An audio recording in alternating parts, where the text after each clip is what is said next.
Ah, pronto, a apresentação vai ser relativamente rápida, julgo que os slides são mais ou menos simples e exemplificativos da informação que quero transmitir. Se houver alguma questão, obviamente, podem colocar. Portanto, antes de começar, como sabem, ano passado houve alterações de planos curriculares de vários cursos, quer de primeiro, quer de segundo ciclo aqui no técnico, associado também, digamos, à necessidade que houve do ponto de vista legal de desintegrar a generalidade dos mestrados com a extensão de mestrado integrada em arquitetura. E, portanto, ano passado é suposto ter entrado em vigor uma alteração do plano curricular deste mestrado, só que houve um atraso do ponto de vista da A3DS relativamente à visita e à avaliação dessa proposta e à avaliação do mestrado. Tivemos a visita este ano em janeiro e, portanto, aquilo que eu aqui vou expor é o plano curricular que, enfim, esperamos entre em vigor já no próximo ano letivo, admitindo, obviamente, que a A3DS nos vai dar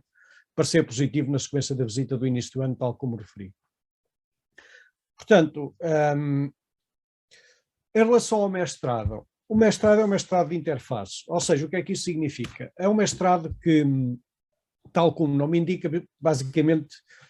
passa a expressão, mistura engenharia com ciências biológicas.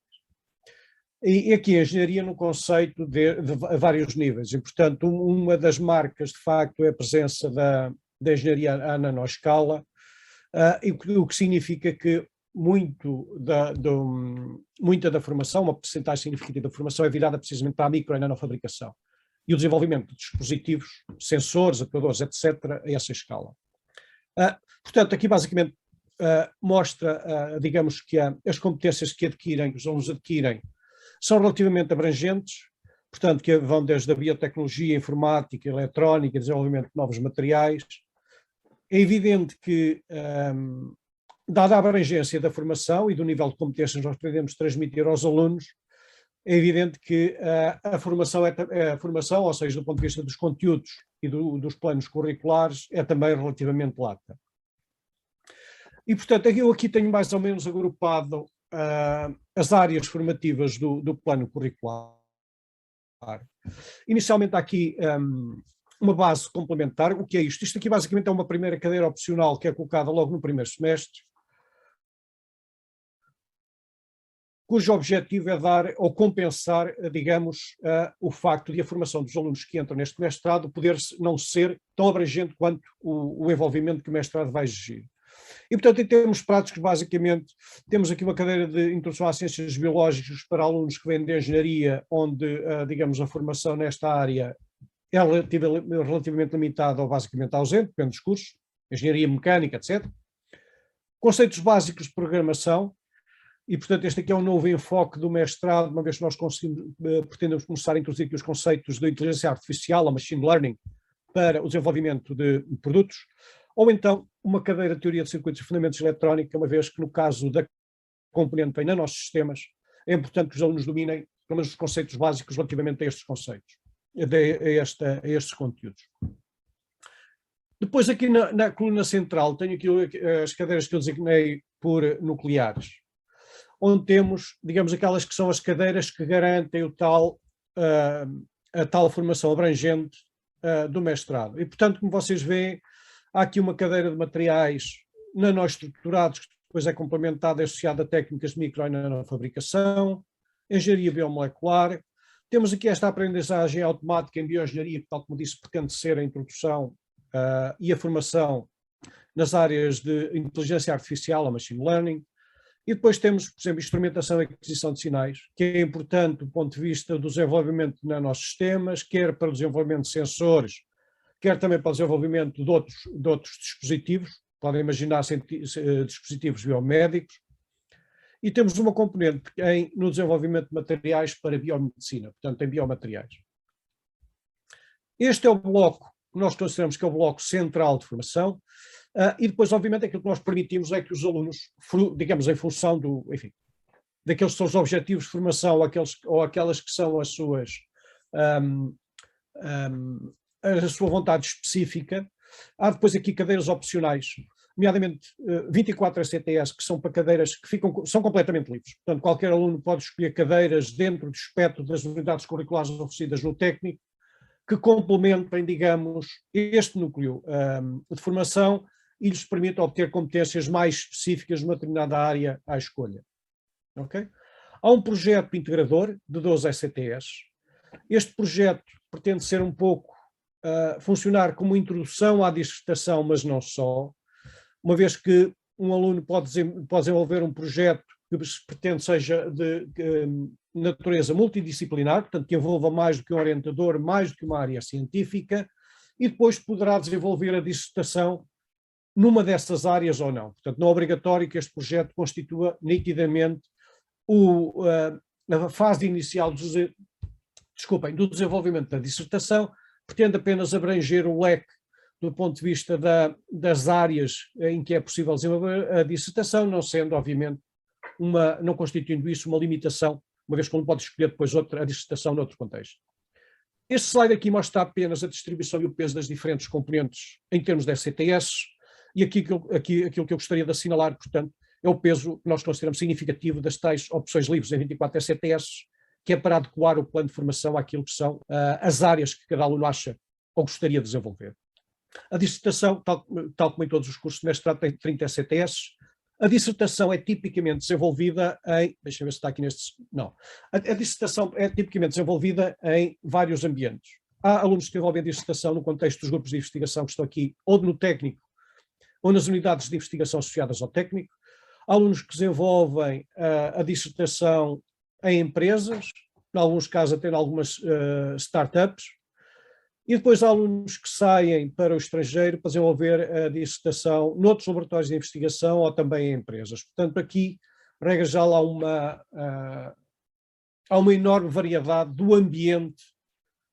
e também, digamos, do ponto de vista de serem, digamos, no país ou no estrangeiro, há uma enorme variedade do ponto de vista da envolvente para o desenvolvimento da dissertação, quer em termos das unidades, quer em termos de tópicos. Em termos, digamos, dos destinatários deste mestrado,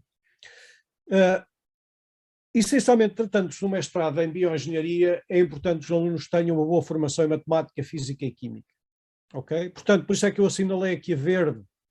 as áreas que tipicamente são aquelas em que os alunos têm uma formação mais adequada para ingressar no mestrado.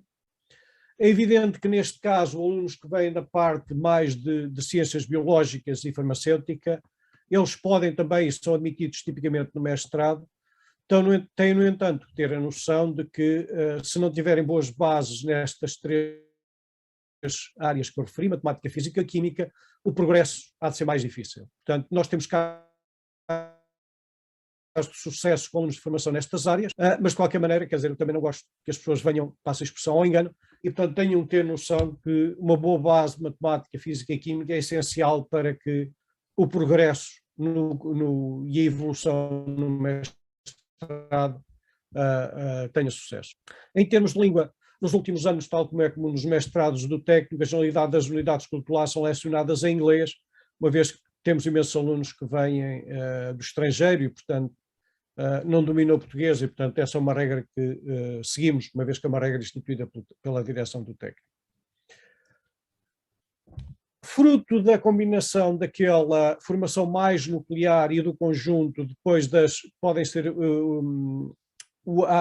digamos, a combinação das unidades curriculares opcionais, tem aqui algumas áreas de mais específicas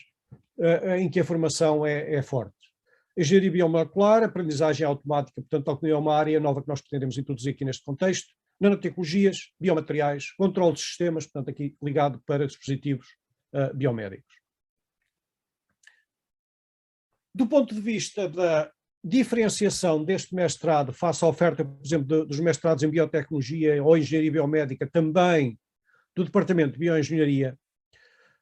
o mestrado em bioengenharia nanosistemas, sendo um mestrado de interface, digamos, desenvolve um pouco mais estas competências adicionais, nomeadamente nas tecnologias de micro e nanofabricação, como referi há pouco,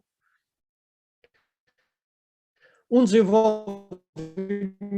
bastante forte na área dos materiais, e temos tido um desenvolvimento de materiais para medicina dentária, hidrogéis, para a libertação de fármacos, para vários tipos de tecidos, e depois acresce, obviamente, digamos, a enorme variedade de tópicos que os alunos têm escolhido para desenvolver quer o projeto, quer a dissertação. Portanto, a ideia aqui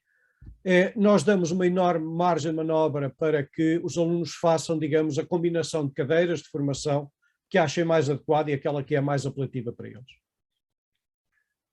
Só para terem uma ideia, algumas das áreas de dissertação que ocorreram no último ano, uma vez que eu só sou coordenador há cerca de um ano. Portanto, temos aqui um pequeno conjunto de áreas dedicadas a sensores e sistemas de diagnóstico, áreas aqui relativas ao desenvolvimento de materiais e fármacos para o tratamento de vários tipos de doenças,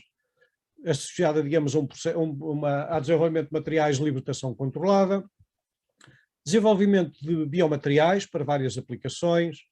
desenvolvimento de técnicas de imagiologia por ressonância magnética, portanto aqui é necessário, de facto, haver uma componente de engenharia para que se perceba melhor as imagens que são obtidas por este tipo de técnica e, portanto, é importante que os alunos,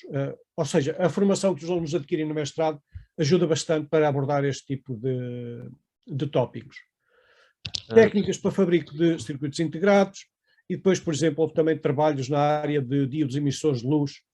é só, digamos, na área da energia, portanto é só para mostrar que efetivamente o leque tem sido bastante largo.